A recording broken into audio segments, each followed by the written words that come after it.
How much tougher is it when you don't know about the quarterback situation, if at all? I mean, with the style of offense that they play, it's you just get ready for Utah, and everything that they do, they set it up with the run and their play actions, and they do a great job. So whoever's playing quarterback, we're still going to have to defend them, and but really it's really not about them, it's about us and getting our guys in the right position so we can play fast. What have you thought about Wilson?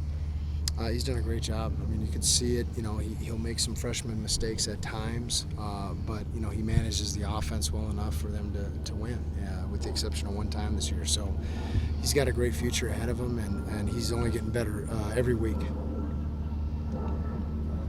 What are your thoughts on adjusting in the first half without Elliott and Smith? Like I said, it's about us. It's doing what we do. Thankfully we have some depth at those positions, so. It's just next man up mentality, and if you really look at those two positions, they do start, but they rotate. You know what I'm saying? So we rotate other guys in for these scenarios and these situations. So it's just really next man up, and we're gonna be fine. Coach, any frustrations with you guys having played on Saturday and then having this Friday game, and then Utah coming up the bye week? Yeah, I mean, you get to my age, you don't worry about the things you can't control. You know what I mean? The thing that I can't control is trying to prepare these guys the best I can to be ready to play on Friday night. So, we're gonna be at full speed, and we're gonna be ready to play. What are the challenges of defending Bernard and their run game as a whole? Just the different looks and just how efficient they are. They execute at a high level. You can see that their culture is really built around their offensive line and defensive lines, and that's really their identity. And they're gonna win the time of possession. That's what they feel is they're gonna win the time of possession, get their offense into short yardage situations, and make third down, second down, and on schedule, and make third and fourth down, fourth and short, and so they can continue to possess the football, keep their defense off the field, and be able to put points on the board. So they just do a great job. That's their whole culture. That's their whole mentality. And you can see, I mean, the proof is in the success that they've had since Whittingham's been there. With the defense in general, how do you feel that just the growth from week 1 to week 4 within how they're playing, but even your comfort with play calling as well? We continue to grow, and that's the thing that really is our challenge this week, and it'll be next week, and it was the previous week, is we got to move forward and we got to continue to improve. Guys got to learn what to do, how to do it, and why we're doing it, and they got to end up knowing it, and it should become, and it becomes second nature for the guys that play a lot and the guys that get the most reps in practice.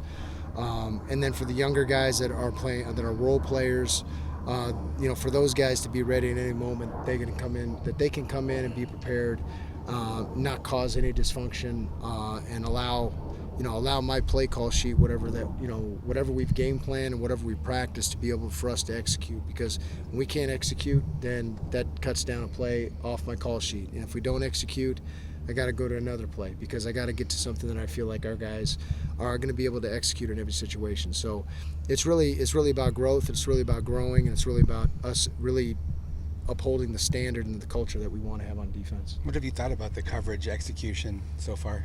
Well, I mean, situationally, it's been really good, and obviously you'll see on third down the last 2 weeks it hasn't been very good. And 1st and 10, it's really been, I would say, excellent. You know what I'm saying, in terms of keeping big plays in front of us and keeping pass routes and play action pass concepts in front of us. We've given up one all year, and it was in the fourth quarter last year, and it was really tried to make an adjustment that was on us coaches. So in terms of, when we get our guys a plan, they really do execute it.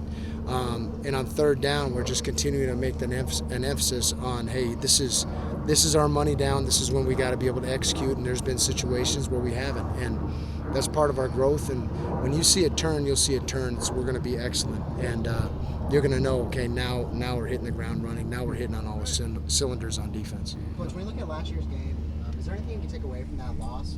And what do you think is the biggest change from that loss? Yeah, I mean, I think that really was a loss that showed us where we were at in terms of our program. I mean, when you get beat like that, it's not just, you don't look at the amount of points that they just hung on defense. You look at everything. I mean, it's that was all three phases. That was, and I'm not speaking for special teams or offense, but when you play like that, I mean, reality is you know, it is a game of emotions, and how can you handle those emotions? And you know, there's things you can learn from, you know, yourself scheme-wise and trying to make the right plays and get our guys in the right position and prepare our guys the right way. And I'm always going to be self-reflective, but I think that was a real indicator of where our program was really at. After coming off a win against Washington State, going on the road against a really hungry football team, that was a wake-up call for us. And you know, we had a couple of those, and you know, hopefully our guys, those guys that were a part of that, feel a little bit of the sting, but really it's not about last year's team, it's about this year's team, and it's really about us. Are you guys more prepared as a program to kind of face that test this week? I mean, we think we are right now, and I mean, we really do. And Friday will show, you know, where we're at. Coach, with Clayton Smith and Keyshawn Elliott both out in the first half, how big is it that you guys have a next man on that? I mean, that's it. That's all we have. Listen, we have depth at those two positions, and next man up, and we've been preparing those guys for this situation. They're, you know, the all fall camp last spring, and up until this moment. So, you know, excited to see what these guys are going to do. Thanks, people. Appreciate you.